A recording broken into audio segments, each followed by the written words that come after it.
This is Bazaar Morning Call, broadcasting live from the CNBC TV18 Motilal Oswal studios in Mumbai.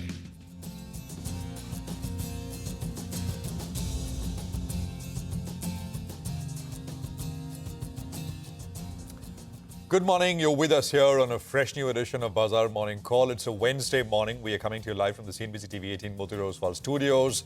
I'm Prashant. With me, my colleagues Sonia and Nigel. Guys, hi, morning. Hi, good morning, Prashant. Good morning, Nigel. Well, the market has, it's all set to see a bit of a gap down considering what we've seen globally. But once again, this has been a buy on dips market. So hopefully that's something that will play out. I agree. The texture of the market will be tested today. So let's get straight to the action. And the problem, once again, like yesterday, is global. It's not local. And, so I think we'll have to begin there.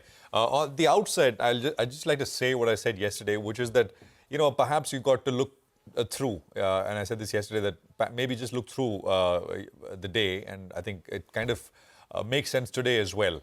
Because it's not as if locally things are looking bad or poor or anything of that sort, although you can fault flows not coming through from the foreign side. But otherwise, there is enough masala in the mix, so as to speak, to keep the markets excited here, right?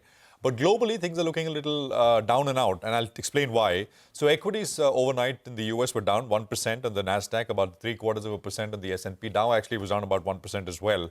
And the problem is largely US rates, which was basically what we woke up to and pointed to yesterday as well. So the 10-year in the US is up 20 basis points in the last 5 sessions. So day before yesterday, 10 basis points. Last night, it went up 5 basis points. We're at 4.36%.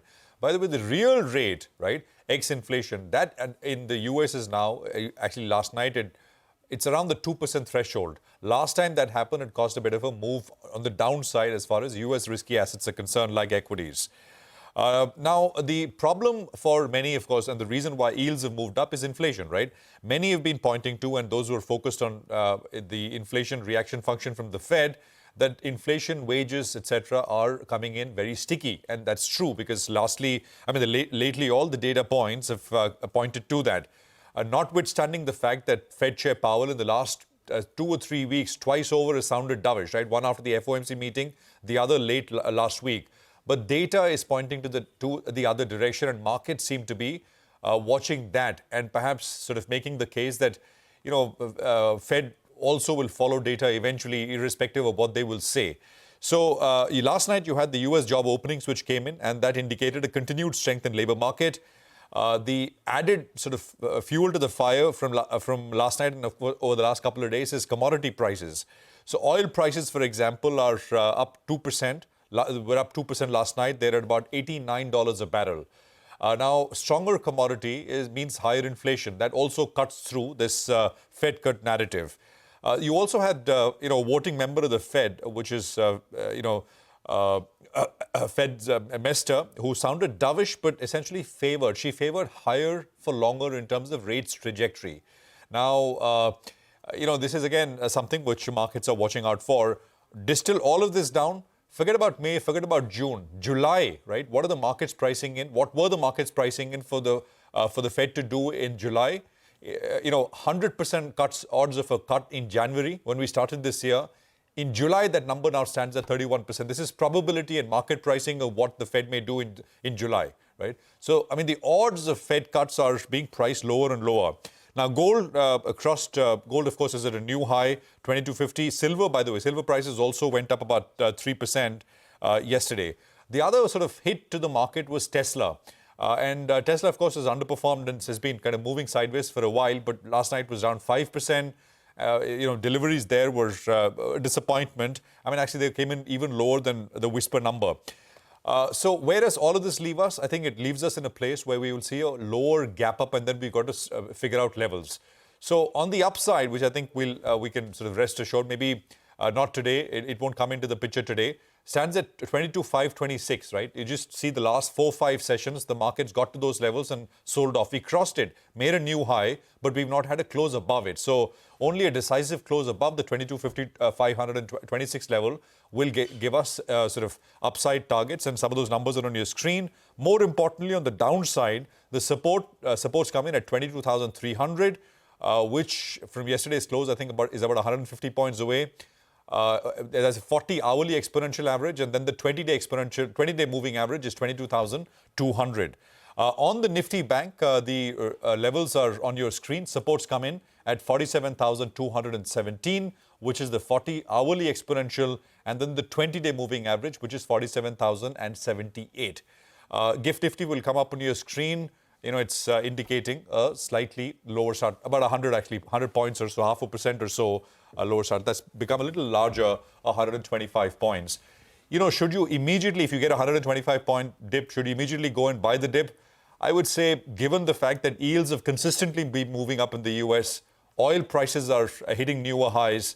I mean, it's kind of worth waiting and seeing if the global picture starts to unravel a little bit more. If not, I mean, the trade, of course, has been to buy the dips, and that will give you the opportunity lower down at the 22,300 or the 22,200 kind of levels. But this morning, it's going to be a lower start. Sonia. Oh, absolutely. It will be a lower start because lots of things are against the market's favor, right? The US markets actually closed lower for the second straight day. And overnight as well, you had a steep correction come into the US market. So the Dow was down about 400 points. Now, the Indian market texture, we've covered a lot about how global markets are under pressure, but the Indian market has been decoupling from the US markets for a while. So the texture in the Indian market has been a very, very strong buy on dips, and that is something that could continue. It's important to remember that the gap down opening is likely because of the US markets, but this gap down opening has nothing to do with any domestic factors, and hence maybe you could see the markets buy the dip. Now, the Indian markets have been running on very strong domestic money. So DJIA is once again bought in the cash markets yesterday. They bought about 1,950 crores. And put together, it's been 10 trading sessions that we've seen buying come in from the domestic institutional investors. So that's important to point out as well.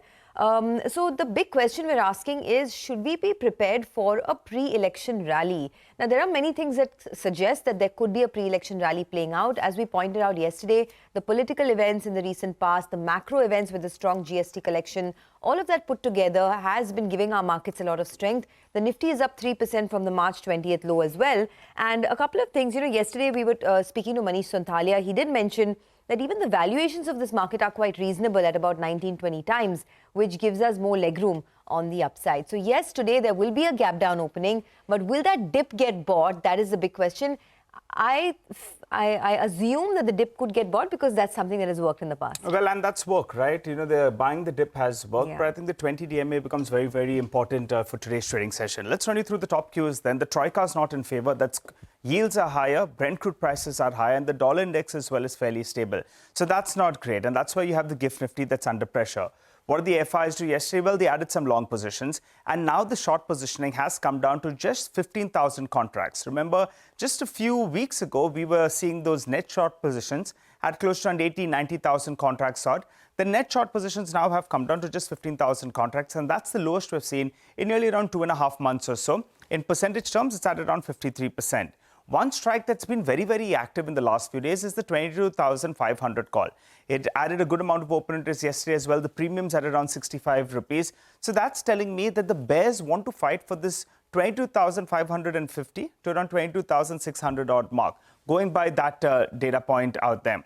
The reference point on the downside, if you're looking to buy the dip, in today's trading session, then your stop loss comes in at around this 20 DMA. That's going to be a very, very important mark. Till this 20 DMA holds, I'll say that the uptrend is pretty much intact. This is the near-term support zone that you're looking at. For today's trading session, the Nifty Bank has its weekly expiry, so that'll give direction. And given that global Q is a little bit subdued, you're looking at some of the inward-facing names, and maybe the banks could be in focus as well. The broad range that we're looking at on the Nifty Bank is earlier it was in this band of around 46,000 to around 47,000. Now it appears it's in that band of around 47,000 to around that 48,000 odd mark. So that's going to be important as well. The Nifty Bank holds a key for today. For starters, we start off in the red with the GIFT Nifty suggesting a bit of a gap down. That dip needs to get bought into at some point of time. And if that's the case, the 20 DMA comes into play. That's your stop loss for the day. All right, Nigel, thanks very much for that. Well, before we go any further, let's quickly tell you what's lined up here in the first half hour of the show. We get you updates from markets across the globe. Jahangir Aziz will be with us at JP Morgan. We'll discuss the global setup. That's going to be interesting. We get you a list of top 10 stocks for the day with our research team. And then at 8:30, we have Deven Choksi joining in with some fundamental stock check. All right, let's also get you some money market views now for the day on the rupee. Kunal Sudhani of Shinhan Bank says that the US job opening slightly exceeded expectations while the factory orders show robust growth, impacting Treasury yields. Many Fed officials see 3 rate cuts as reasonable this year. Higher Brent crude prices continue to act like slow poison for the rupee. He sees 83.28 as a support for the rupee while 83.50 is a resistance. On bonds, we have Neeraj Gambhir of Axis Bank who says that last week the Indian 10-year yield traded in the range of between 7.03 to 7.1%, lower than expected. G-Sec H1 borrowing calendar led the bond yields lower. Fed Chairman Powell's hawkish remarks in his Friday speech suggested that FOMC was in no hurry to cut rates. However, higher than expected US ISM manufacturing data led US Treasury yields higher. Consequently, domestic bond yields sold off at the start of the financial year, with the 10-year here at about 7.1%. He expects the 10-year here to be in a range of between 7.05 to 7.15%.